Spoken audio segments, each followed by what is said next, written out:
Welcome to GREEDWATCH2018, a Common Writer O's recap podcast. My name is Coriander Dickinson. I have with me Josh A. Kagan. Hello. And Adam Wasserman. Sup? This is episode 34, Best Friends, Manipulation, and Relationships. Or best friends using and that relationship. That relationship. That relationship, though.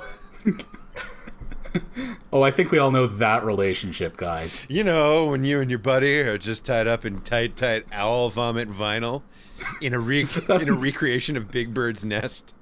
Yeah. That's not the relationship they're referring And to. AG's running through the woods yelling your name because that's how you find people. It's real Blair Witchy, the opening of this week's episode. He's running through the woods about as well as a girl in a slasher movie. Like, he literally falls down. Mm-hmm. Meanwhile, at the tiny cabins in the theme park, Ankh is confronting Buddy Guy. Buddy Guy. Kitamura. The jazz great? Or no, actually, he's a blues great. I'm racist. Buddy Rich. No, there's a Buddy Guy, too. What? Buddy Guy is a blues great. Buddy Rich is jazz great. And sorry, I was confused by the jazz, yes. And Buddy Love is the alter ego of the Nutty Professor. I am also confused by jazz. Start with Ornette Coleman. It'll clear everything right up. Wait, Nicole Kidman? Start with Nicole Kidman. Moulin Rouge. I will. Ankh is interrogating Hina, like, I can't believe you fell asleep because a net fell on you. And she's like, but it did for like, real. And he's all like, I was in a net, go I get fell some asleep. tea. Is she like a fainting goat? Like, I don't understand. Like, she has all of the power of Samson, and yet, like, a net falls on her head, and she was like, yeah, and that was it. It was just a solid dirt nap. I still think that the net was impregnated with some sort of sleeping potion. Maybe she's like a parrot or a Furby, and you have to, like, cover the cage to block the light, and then they're like, oh, it's bedtime. I'll stop yelling now. Similar Genesis, the Furby and the parrot, I believe. Did Furbies have beaks? Yes. Oh, yeah. Yeah. All right. Well, maybe they're birds. Little beaks. Maybe they're birds. So Ankh's like, hey, woman, go get tea, which I feel like... No, Kitamura asked for... Kitamura's like, oh, shit. Ankh's about to spill the tea, right. but what if I asked for tea? Right. It was Kitamura, not Ankh being a jerkwad. Well, and then it's Kitamura being a jerkwad. I don't know. If I were Hina, I would have just picked him up and, like, thrown him to space, like Hercules did with that bear. Okay. A, I think he panicked. And B, I don't know, Hina seemed fine with it. She's just like, all right, guess I'll go make some tea. Well, you know, it's a Whatever. woman's place to provide in social settings. Okie doke, math is hard. Maybe she just like, oh, I don't like the vibe here. I would much rather go get some tea. Yeah. So Ankh's like, hey, you were kidnapping people. And Kitamura's like, I don't want you to tell anyone, especially not AG. I will be upset if you tell anyone. Don't say anything. But also, Ankh's like, you also make a monster. You made a monster with your face. It popped out of a coin went in your face and a monster came out. What is... No, an egg came out and a monster came out of the egg. Right. Oh, yeah. Don't forget the egg. In the episode recap at the start of the episode, I did see the pink egg that the owl came out of. Wait, Good. Corey, did you literally never see the egg? I thought you were just funning with it. No, This I close to genuinely Easter? wasn't. I wasn't looking when the egg came out. I missed an entire egg. I thought you were just doing that like, no, that didn't happen. I refuse to accept that happened thing. Yes, because that's the most ridiculous thing that's ever been on this series. Look, so, Corey, this is one of Corey's bits that she does. Thought she was doing that bit. Oh, that's a classic Corey right there. Today on Corey's Comedy Classics.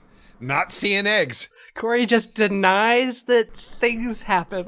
Look, so I mean, it's too late now, but dear listener, when you have already listened to that episode, you may find that I am a bit aggressive during that segment, and I guess it was unjustified. And I'm sorry. One might even say aggressive.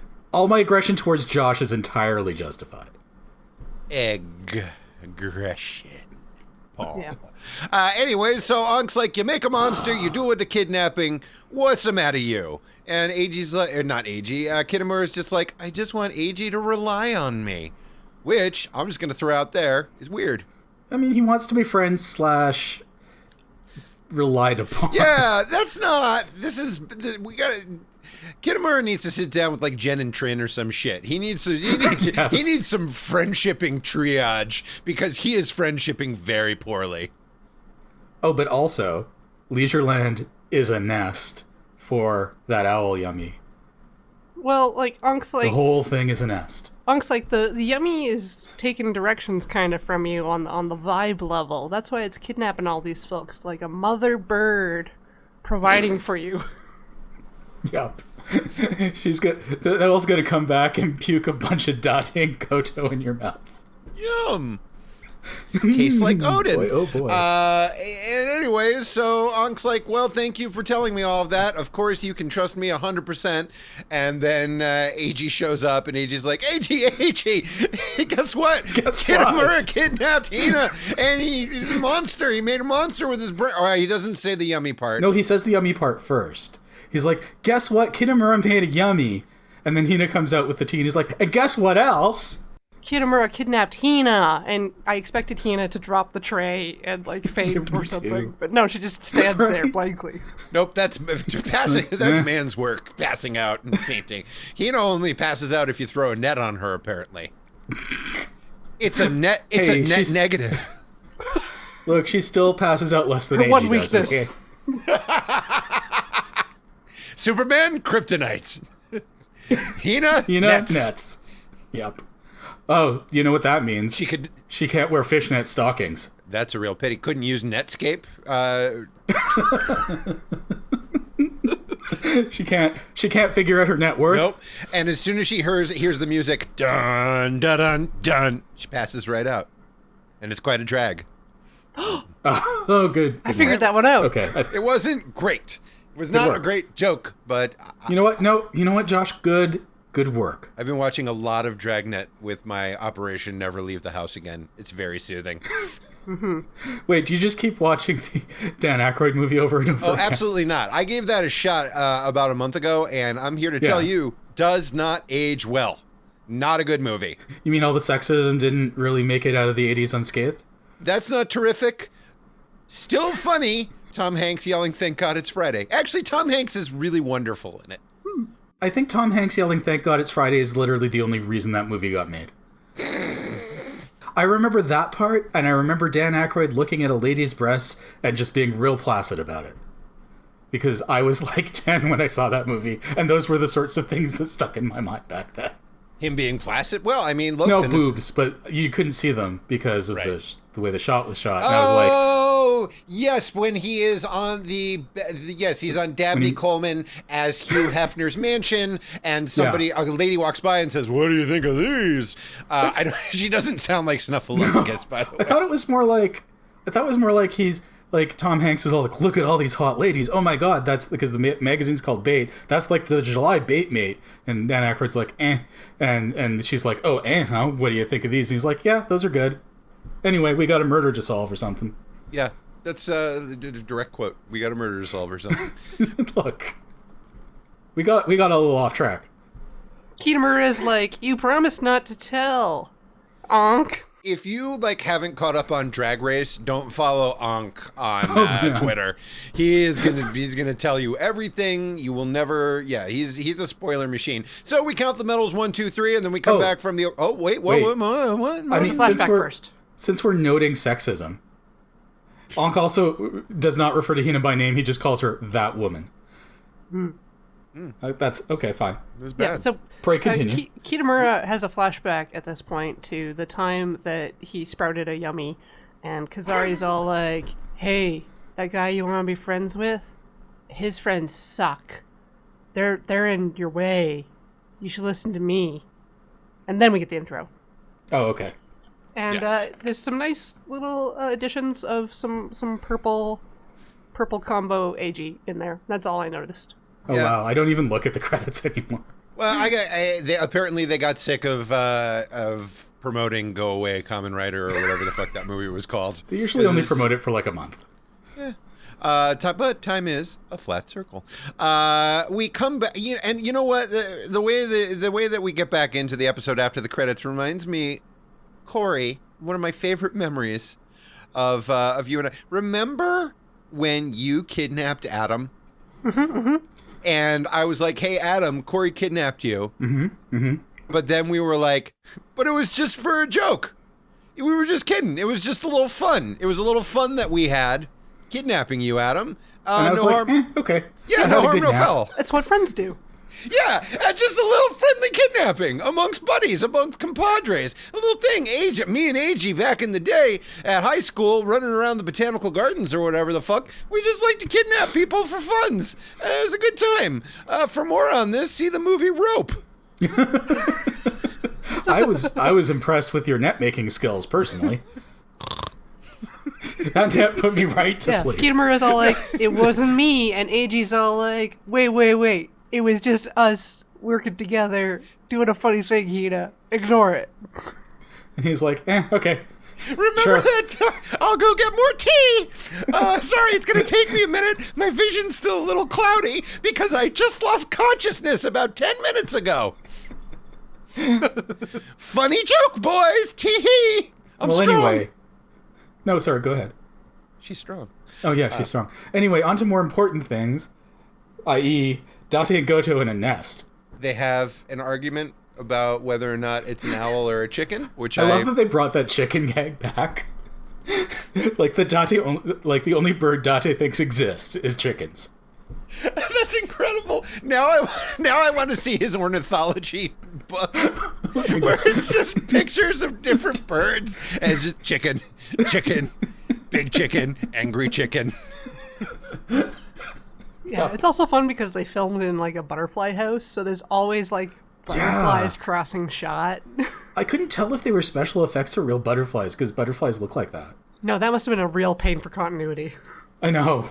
Also, I figured something out. Date and Goto are Ernie and Bert. Yeah. Except Goto's got Ernie's body but Bert's personality and vice versa. This is a great theory. Also, they're in a giant nest, which definitely means they're on Sesame Street.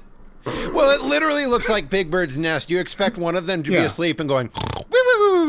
Precisely. It does look like it's suspended in the air by big ropey hair things that are really nasty and gross from a distance. Yeah. Like owls make. Yeah.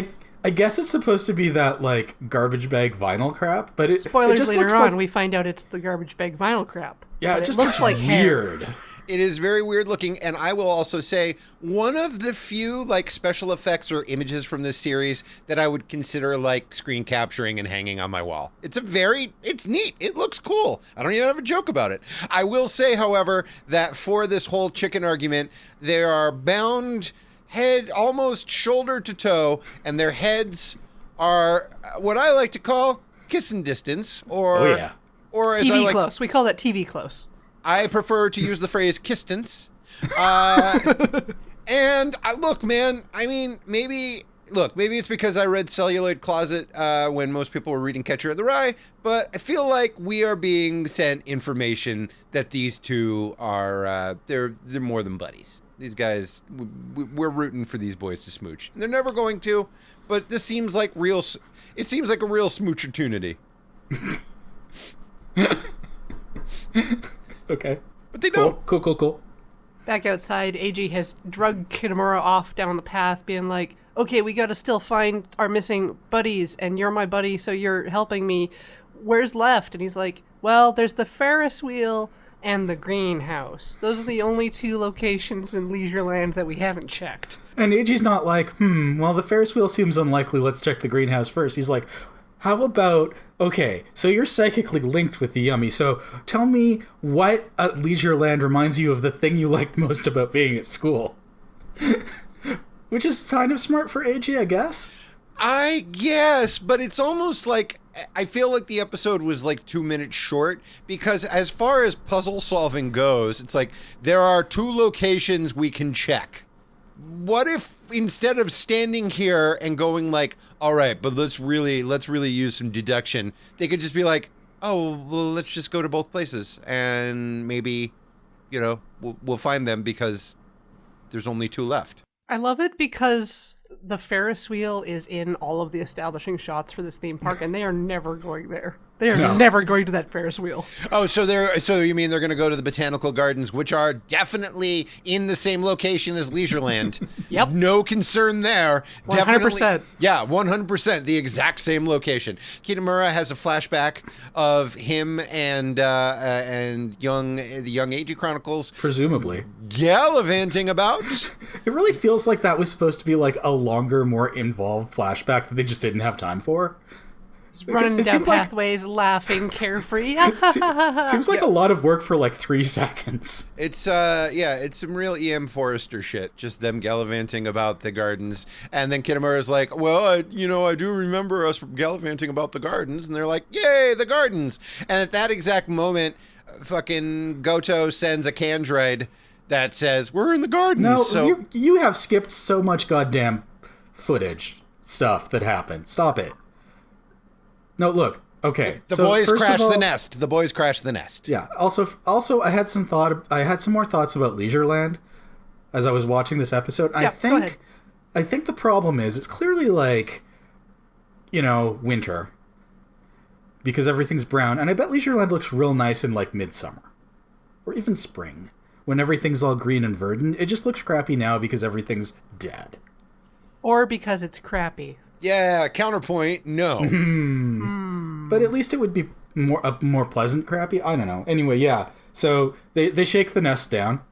Yeah, Rock them the nest. rowdy boys land on the ground in their giant nest, and then Goto's like struggling, and Date's like, "Hey, is your butt itchy or something? What's going on with you?" No, what?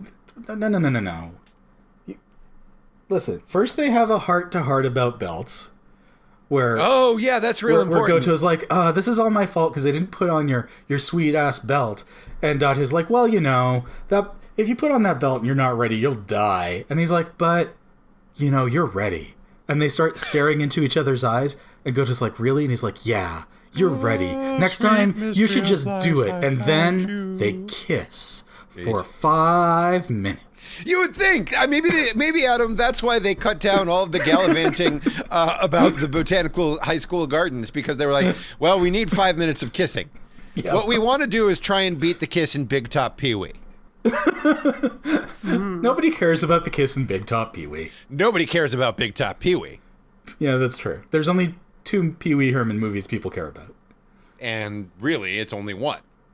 Yeah, I still haven't seen that third one that was apparently good. The one on Netflix with handsome Joe Mantiglio or Mantello. Yeah, but it's also got Stephanie Beatriz.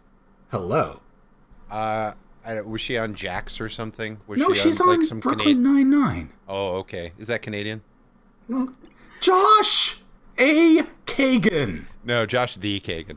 I haven't seen any Pee-wee. Anyways, outside, AG hears the cries of a dino can. Wait, Corey. Why they hear that? We never covered how that happened. You see, a Candroid flew out of his butt. A Candroid flew out of Goto's butt because that was what was making his butt itchy. All right. Here's the thing about that. It's not a bad plan, but also it was entirely pointless because they were already there and they were going to go in. And actually, if the nest had still been like up, it would have been a lot easier for them to find them. Definitely more defensible from up there. Yeah. Right. Yeah. Unless your enemy is a flying owl of some kind. Bad play, heroes. Boo. Boo. So they basically within the course of 35 seconds, every character figures out in a different way that they're at the botanical gardens. They go to the botanical gardens. Mm-hmm. Yeah. Mm-hmm. AG comes up to the nest, pulls out like an orange can, and it's does the peacock can something with the fan on it. To the can fan. Free Goto. It's just like a little can opener. Yeah. It's the opener can.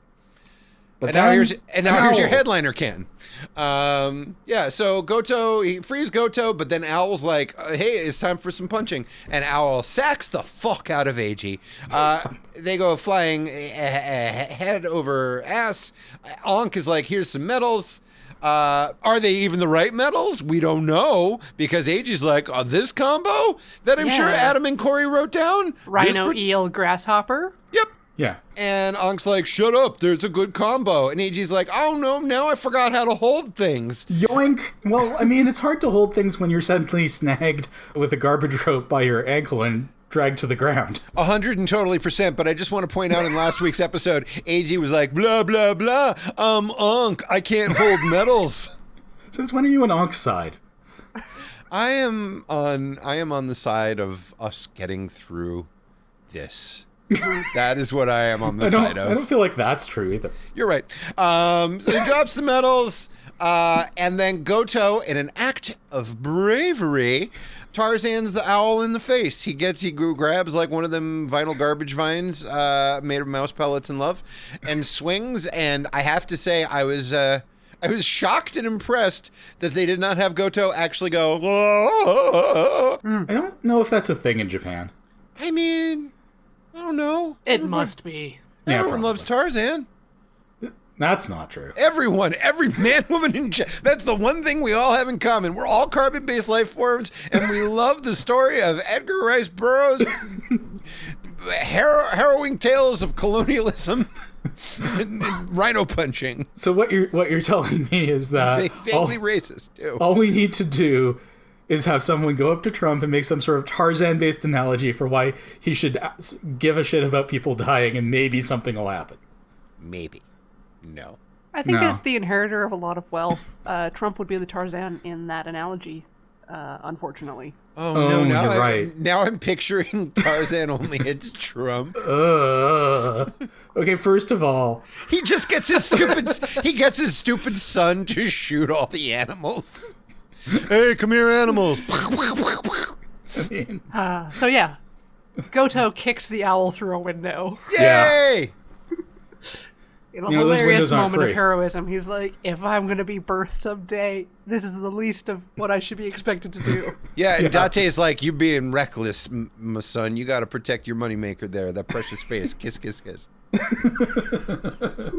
and then they smooch for 5 minutes while Another 5 while minutes. Goto It's crazy. sensually unwraps him.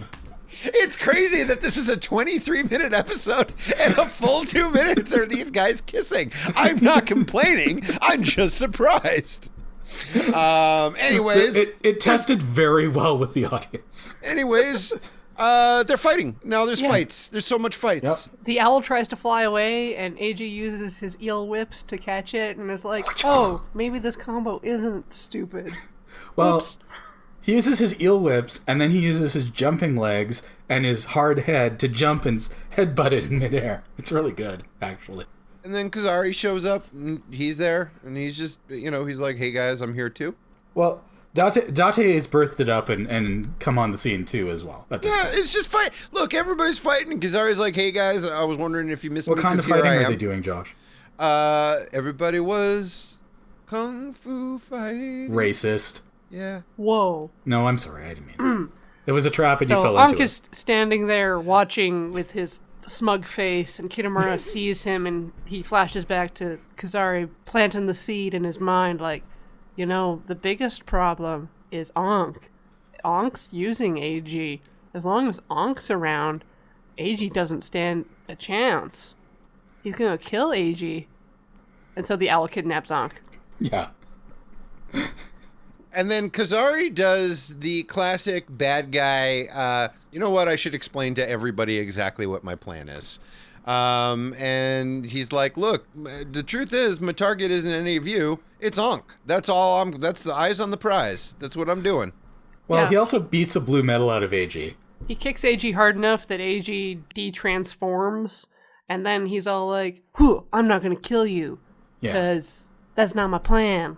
And also, I don't want to deal with the purple combo. If I attack you, you're gonna get real strong, and that'd be bad news for Kazari. And I don't even care because I got to do stuff in the right order, and you're not top of the list. Ha! Kazari out. There's my whole plan. Bye.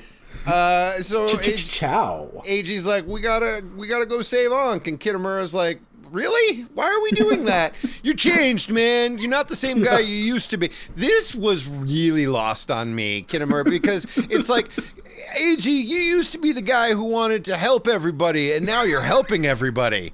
It's like your eye color changed, which I found oddly poetic. But I guess also Kitamura is upset that AG seems to enjoy fighting because I guess he didn't used to be a fighting it's risky. man. He's risking himself. Used to be Yeah. he just threw money at the problems. Now he's like got his neck on the line. he's He's like, all like, it's the same as when I went to your house because your house sucked and you suck, but I did it anyway. He's like Edward Norton after he met Brad Pitt, and Ankh is Brad Pitt. Meanwhile, somewhere else in the forest, by what we will come by a waterfall, a lovely waterfall, Maki shows up and he's like, "Hey, everybody, I'm here for my 3 minutes in this week's episode." And Ankh was kind of came off my vacation for this. Ankh sniffs the air and is like, "Your aura is weird, my man. Sounds like you got some metals jingle jangling in your tum tum." And that's weird because humans can't be canisters for metals, can they? Who knows? It's more like a human trying to be a greed. What's up with that? Humans suck and greed are awesome. Can't happen. That's not okay. That's our thing. You, Cultural appropriation much? you're appropriating greed culture. Well, I mean, what are you gonna do next? Start hanging purple silk? I want to see that. I want Maki to Right. go evil greed, purple greed, and get like a big bolt of fabric. That's Maybe he'll just start wearing a cape. oh, that would be great. Cape's such a good look. We've already seen that Maki can pull it off from that 1000 episode Right. special when he was the bad guy. Yeah. Remember that? Anyways, but Maki's like, "Yeah, but I got him, so fucking suck it." And Kazari's like, "I won't." Anyway, Ankh earlier got a grasshopper can out, so now he's shouting at AG, and I guess nobody has noticed this of the 4 people who have captured him. And AG's like, "Where are you?" And Ankh's like, "I don't know, dummy, come get me." And AG's like, "Wait, I hear something." I press this can to my ear and I can hear a waterfall.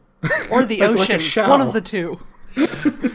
Well, time to go chase some waterfalls, I guess. If only I had a ride. I would like to just point out that I love that Ankh remains petulant and assholic even when in grave danger and somebody is trying to help him. Because he's like, "Hey, where are you?" "I don't fucking know." "Hey, that sounds like a waterfall. Are you near a waterfall?" "Shut up! You're the waterfall." It's like he's like a 15-year-old talking to his mom. But he still wants a ride. Yeah. Kitamura zooms up in an SUV and is like, "Get in, AG. We're going somewhere. We're gonna drive fast now. Vehicle. Vroom." He's just like, "Hey, do you know where a waterfall is?" "Yeah, let's go. Zoom." And they have a heart-to-heart talk, and Kitamura's like, "You know what? I didn't like you at first. I hated you because you were real smiley, and you were always like, let's be happy about things." And I was like, "No, I want to sit around my house and just stare at my feet." And but then, I guess now I want to pursue my dream because we ran through the botanical gardens and did not kiss for 5 minutes, but maybe that can happen later. But more importantly, why do you want to help Ankh? That guy sucks ass. And he's like, no, you fail to understand my cunning plan. I'm using him so that I have the power to save people. He's not using me. You've got it backwards. Yeah, I used to think I could save the world, but I can't without power. AG's in an abusive relationship and really, really needs, to think about what's happening and how he feels about it. I mean, everyone's doing friendship very wrong and badly. I feel like both Ankh and AG are not in this friendship for the right reasons. Oh, and also, I don't know if we mentioned this. There was an earlier part of the episode where somebody asks Ankh, "Well, you and AG are friends, right?" And Ankh's response is like, "Don't make me laugh by saying stupid shit, you jerk." I'm using Friends? him. Durr. Puh. Yeah, he's been like that for a few episodes. Anyway, Ankh's gonna get absorbed by Ankh too, and everything's getting all kaleidoscopy. It's real cool. It's all incense and peppermints over there. This was my favorite exchange from the episode. We throw back to the grove by the waterfall with Ankh all tied up. Corey, I don't know if you had this in your translation, but Kazari's like, "Aha, Ankh, how does it feel?" And Ankh's response is, very reasonably, "It sucks." Yeah, that's the gist of it. Yeah, it was great. Kitamura peels off-road for like 5 feet and then parks his vehicle very nicely. And then it's like, hey, the waterfall's over there. Also, I picked up your garbage medals off the garbage ground. I guess you love them, so here. But it's like only 2 medals. Yeah, Yeah, so well, AG because can't the blue one- transform. He The can't. blue one went to Kazari, and then AG dropped the other 2 and just forgot about them. Yeah, so AG's like rocking down to the waterfall where all the bad guys are, and Ank's tied up. And he's like, well, I can't transform, but if I reach deep inside myself and try real hard, maybe the purple metals will combo for me. He looks kind of surprised. He's like, wow, there's like way more people here than I expected. I mean, Maki's here. I didn't know about that. There's an owl. There's 2 greeds. Ugh. And Didn't think this Maki's through. all like, whoop. Oh, the other purple metals are here. Be bad if all 10 were in the same spot. Bye. Yeah, there's my ride. Thanks, everyone. I was in this episode. Kazari's like, where are you going? And he's like, I have a perfectly good reason to leave right now. Do you feel like it's performance anxiety because there are so many people there that's why AG can't I can't, is he like pee shy only with medals? He does keep talking about them coming out. Yeah. A lot. Like, a lot. Yeah. Like, before it's been dependent on his life being at risk, and so he's got to, look at Ankh and be like, Ank's in danger. That's the same as my life being at risk. Come on, Metals, respond. I guess it's better than him, smashing his head against the nearest tree. That would be cooler, though. It would be cooler. That'd be metal as hell. But the metals come out of his tummy and fly into his little belt, and then he turns into the purple guy, and they fight! Big fight. And he beats a medal out of Kazari, and Ank's like, how do you like them medals? Kazari and young Ankh are like, hey, where'd Maki go? Let's follow him. First, Ankh 2 does a fire kick on Dino AG, and they're all like, there's a big explosion. Everyone's like, did that do it? And Dino AG's like, no. Absolutely not. Not even close. They I'm all fine. escape, and the owl's like, maybe I can help. And then AG's like, kaboom, die. Well, then he's like, no, I can't. And he tries to fly away, but it's too late. AG's using a move called Death Blow. He's using a move called I have a gun, and it shoots real big, real far, so flying isn't really your best option. I'm going to go ahead and say, this is my favorite monster death in this entire series, because that owl eats it spectacularly. It's true. It's what a giant Richard Pryor fireball of death. It is fucking fantastic. Whoa. Got dark there. Look, he bounced back. That's not what killed him. Oh, I know. He did fine. It's still. He would appreciate it. Oh, that's probably true. AG in purple combo mode is all like, who's the next target? Who's the next target? Who got next? Kitamura is standing there all glassy and vulnerable. And Yeah. Ank's like, no. You want to fight me. Over here. Please. Come on. Come on. AG, you can't win. I've got the higher ground. Also, let's be real for a second. I hate you. I hate everything about you. But also, I need you so that I can be whole. And I don't mean that emotionally. I mean, literally, I'm an arm. And I need you and your power. So, just stop it already. He didn't need to say all of that out loud. I just want to say that for the record. No, he didn't, but he did. When somebody's trying to murder you, your response should not be like, hey, just so you know, I really don't like you. You suck. And I'm using you. Now please don't murder me. And then you probably shouldn't leap at that person from a tallish mound of dirt or whatever. And when you're a hand, using your entire body to block an axe blade, Corey, it's not very smart. Corey, when you're a hand all the way. From your first cigarette to your last dying day. Well, he starts smoking under the strain. That's and true. uses the distraction, I guess, to click AG's belt and detransform him. Yep. Oh man, you don't touch another man's belt like that without permission. This is a I feel like an exceptional situation. You know what? Enthusiastic consent, guys. That's AG valid. wakes up cradled in Ank's lap. I knew you could do it. Ugh. And then he has a nap. Just sleep. Yeah, he passes Guys, out. And go ahead, Adam. Is this the most homoerotic episode we've seen so far? It's getting better all the time. Like, There's like at least 3 ships in this episode minimum. There's a lot. There's boys tied up in a nest. There's boys gallivanting through a verdant garden.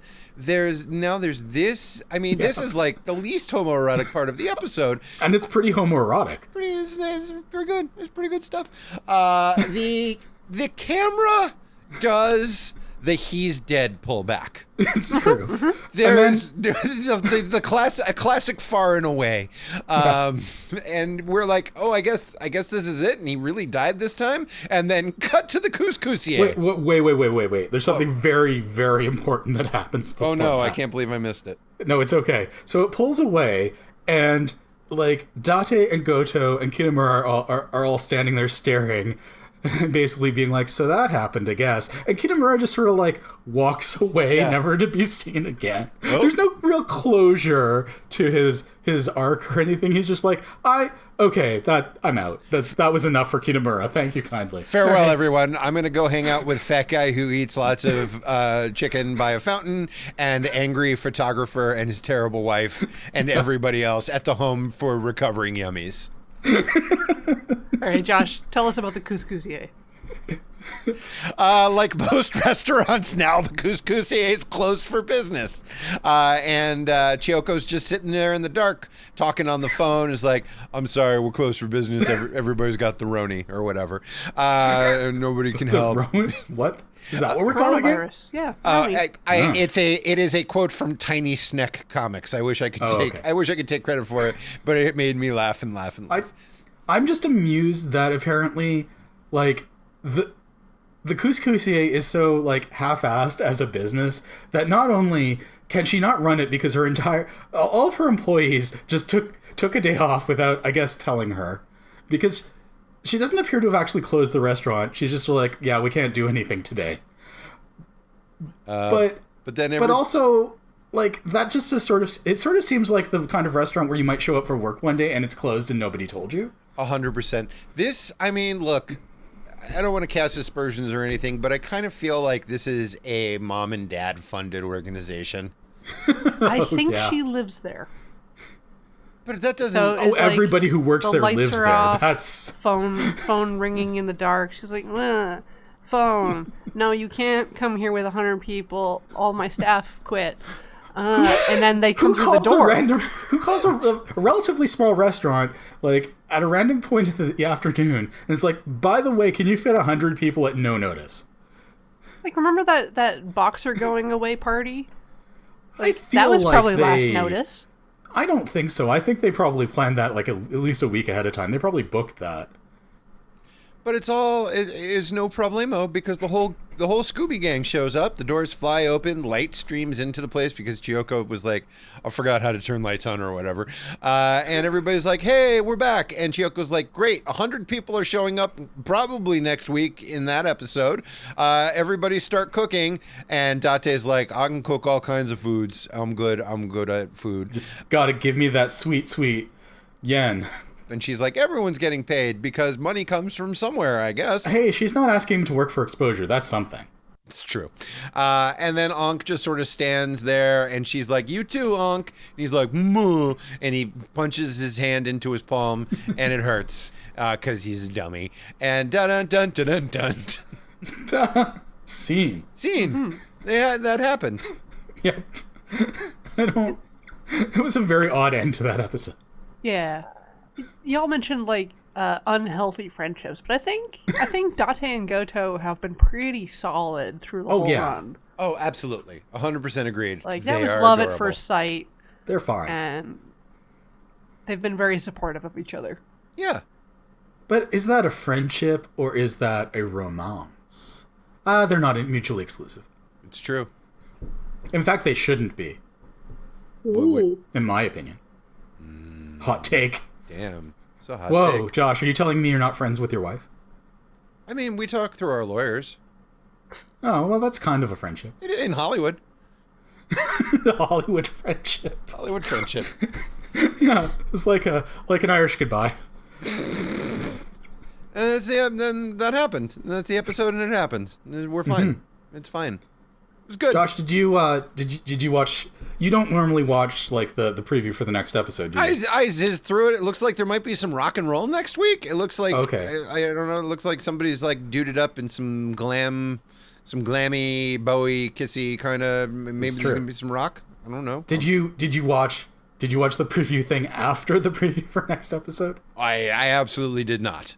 Oh, okay. I was just curious as to whether it blew your mind, but that's fine. Oh, now I'm gonna go back and watch it. Too bad I didn't do that beforehand so we could talk about it. But what is it? Well, I mean, Or do you know? I watched the whole thing that's in the file, but maybe that's just me. Oh yeah, not me. Nope. Mysterious. I do Weird. exactly as much as is required for me to talk to you two for 50 minutes and absolutely no more. But I am excited to see whatever the fuck that this is. Well, here's the thing: is you're not going to. I just wanted you to. Oh, you're going to see the. Yeah, No. It's a preview for something we're not going to watch, but you're going to look at it and you're going to be like, Adam, what the hell? Well, I can't wait to discuss it next week. Okay, swag. I was going to say sweet, and then I was going to say swag, and then just it didn't happen. It just changed my mind partway through, and I couldn't stick the landing. Swear. Like, What do you? that's my catchphrase now. Swag. Sure. Why Swag. not? Look, So yeah, I liked the episode. I didn't like the friendship that happened during it, like Hina getting pissed upon for falling asleep in a net and forgotten by the roadside while all of the boys go off and yell names and open cans. Not Hina's. This arc of episodes, this two-parter, not Hina's finest hour. Even though she got to be strong last week. It's like they had to compensate for it. Yeah, and they never actually made Kitamura's relationship with AG apparent. So it's just like, yeah, I'm pretty sure AG's still pretending to know this guy. Except for this one flashback where they were in a butterfly house. But yeah, apparently they spent like days and days just lying on their back telling each other their dreams. Very formative. What do you want to be when you grow up? I don't know, like a henshin super person or something? Yeah, me too. Those are only in manga. You're silly. Smooch. Want to practice kissing? I don't need to. I'm real good at it. Check it out. We'll do it, but it's not practice. It's the real thing. Yay. Anyway. It was fine. This episode was fine. There was a nest. It was cute. Yeah, I liked it. It was good. It was some good fun. Yeah. All right, thank you all for listening. See you all in the future. I'm Coriander Dickinson. You can find me on Twitter at Apsalar. I'm Josh A. Kagan. You can find me on Instagram at Josh A. Kagan. I'm Adam Wasserman. You can find me on Twitter and Instagram at Cold Sarcasmium. Swa, everybody. Goodbye. Hey, don't steal my catchphrase.